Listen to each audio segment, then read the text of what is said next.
Hi, it's Kai, and today we are going to be doing something a little bit different. I am actually sat in front of my Perfumer's organ, which is why this is a little bit different of a background than you guys have maybe seen before. But I am in front of my Perfumer's organ, and I have some perfume materials that I actually received from the wonderful team at Samar Pit Crew.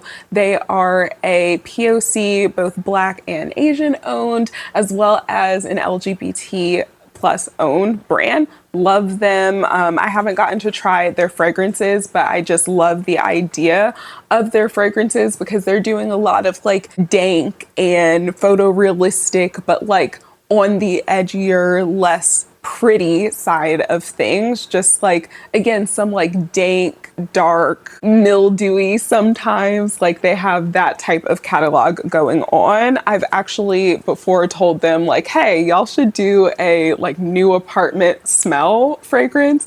And they actually said that they went to some open houses to kind of like source the smell.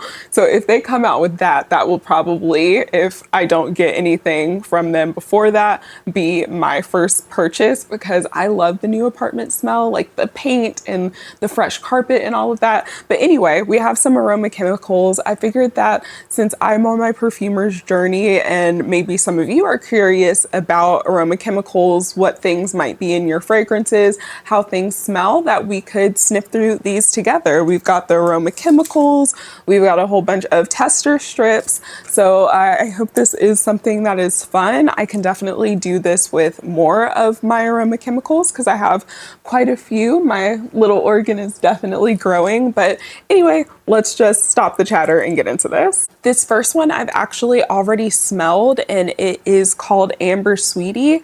And I am going to just sniff them and let you guys know what they smell like. I was sent also kind of some information about the fragrances, but I wanted to go in the first time just kind of like completely no thoughts, no preconceived notions or anything like that. And while we wait for that one to dry down, I'm also going, let's do that one last because I've heard Castoreum, that was the one that I had picked up. I've heard that one is a little bit aggressive. Some people have said even that they can only open that when they're outside because of the scent. So we're gonna do Cetonal. This is diluted, and I believe most of these are diluted in 10% ethanol. Okay, first one is Amber Sweetie. Technically, I have smelled this before, but it's been a few months because technically these have been sitting here for months and I've just been too depressed / too not wanting to really do anything.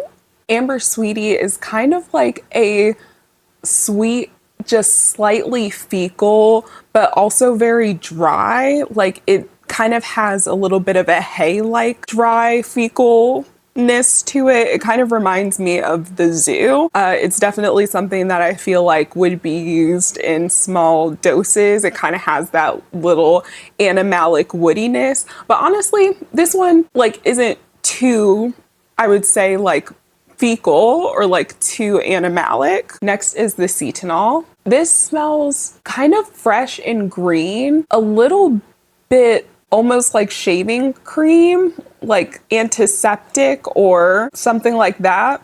Kind of cucumbery as well, like cucumber aloe vera. I'll probably put on the screen what these are supposed to smell like according to their descriptions, but again, I just wanted to do it completely without being able to look at anything so that I could rely on my actual sense of smell instead of the notes about the fragrances. But yeah, I definitely get something very cucumbery. It's more fresh. There's something slightly dank, but it's not like a really, really like dank or mildewy type of fragrance or aroma chemical. I like this, and I think that this, if I ever go back to the project that I was working on based off the guy that I was dating last year, then I think that I might have a space for this because it might go well with something that I'm trying to do. The next thing we have is Musconone in IPN, 50% IPM, which I forget, it's Isa something. I'm really bad at remembering the names of some of the carrier items, but it's, to my understanding, a diluent for aroma chemicals. I believe it's a little bit thicker, if I'm not mistaken, and can help with the I want to say it's the longevity of a fragrance, but it might be the projection. I have to look back at my notes. And then while that one is sitting, we'll also do, I think this is Amyl vinyl carbinol. Amyl vinyl carbinol. High infidelity, put on your records with me, get me to me. I was dancing around it. High infidelity. Okay, Muscone. This, it's very, very light. It's kind of a little bit almost dusty, at least from what I'm smelling. I think I need a little bit more of it to get a good smell of that. Yeah, this one's really like light. It kind of has a little bit of like a dusty, but again, it's not too aggressive. It's not too like mothball like. There's almost even maybe a little bit of sweetness. Let me try sniffing my clothes first to make sure that's not like transferring from other scents. That's actually one of the ways that you clean your nose. I learned that from Professor Perfume, which is like everyone's favorite perfumery student. I've learned so much from her, but actually the coffee beans and stuff like that don't really work for clearing your nose. You're just kind of replacing one scent with another. So the best way to actually be able to smell a scent or to reset your nose is to sniff yourself, sniff your own skin. Obviously, when you don't have perfume on, which I don't have perfume on today, just lotion, but yeah, definitely getting a little bit of like a dusty, abandoned attic type of vibe, but not like scary, abandoned attic. And then the Amyl vinyl carbinol. Ooh, this one smells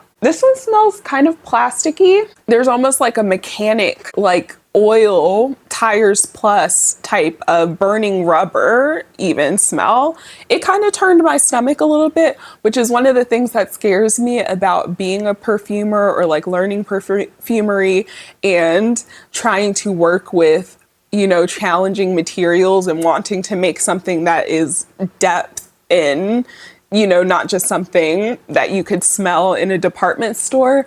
I'm very sensitive to scent. So while that is both a blessing and probably a great asset for learning perfumery, I'm also very sensitive to scent, and sometimes scents can make my stomach turn. I'm not gonna lie, that one did make my stomach turn a little bit. This next one is Sulfurol, and based off the name, I'm assuming it's going to kind of have a little bit of a sulfurous type of scent to it. You know, a little bit of Florida water and not the spiritual kind. And then we'll also do Verdoracine. Based on verd, I'm thinking that maybe the root word of that is like verde, green. So maybe this has a little bit of a greenness to it. I don't know if I said Professor Perfume, which is someone that I equally, it's literally spitting off the dome because I'm thinking about it. And if I don't correct myself, potentially I'll ruminate on it. You guys won't see this if it was correct in the first place. So no harm, no foul. But I think I might have said Professor Perfume. While I love her and also have learned a lot about perfumery from her, where I learned about sniffing yourself versus coffee beans or anything else to clear your nose or, you know, try to get your nose reset, that's from Perfumerism. I always like to give credit where it's due and like in the proper way. Anyway, this is Sulfurol. Ooh, that kind of smell like cat pee. And like bad, not even, I don't even know if it's cat pee. It kind of smells, hold on. I don't even know if it's cat pee. It kind of smells like human pee after asparagus. I didn't like that. That was not a pleasurable one. Maybe it's just because we're stacking some of these on top of each other and it's just like a lot going on with my nose. Maybe we need to save some of them for a part 2 because I might have to tap out. This is Verdoracine. Please smell green. Please smell green. Please smell green. Yeah, this smells green. This definitely smells very stemmy, very earthy, dirty. I like this one. And that was a good little palette cleanser. I do still have some of these left, so I will probably do another one of these videos. I think I'm gonna cut it off here though, because what was the sulfurol, that was foul. That was foul. I don't think I could do like, I already know, again, there's castoreum in here. I couldn't do castoreum today, not after that. So anyway, I hope you guys enjoyed this video. I hope it was fun to kind of sniff through some aroma chemicals and talk about what they smell like. This is just a testament to the fact that even when a perfume comes together to smell great, sometimes they have these ingredients in them, these aroma chemicals that are a little bit dank, stank, nasty on their own, but when they're in the fragrance, they work really well. It's also why you might say you hate patchouli, but you only hate patchouli when it smells a certain way. There's also other types of patchoulis based on each perfumer's way that they might recreate it if they're not using like patchouli oil. So that also contributes to perfumes smelling different, even though they might have a similar set of notes. Anyway, again, I hope you guys enjoyed this video. I'll definitely do another one if you guys want to see it, and I'll talk to you guys in the next one.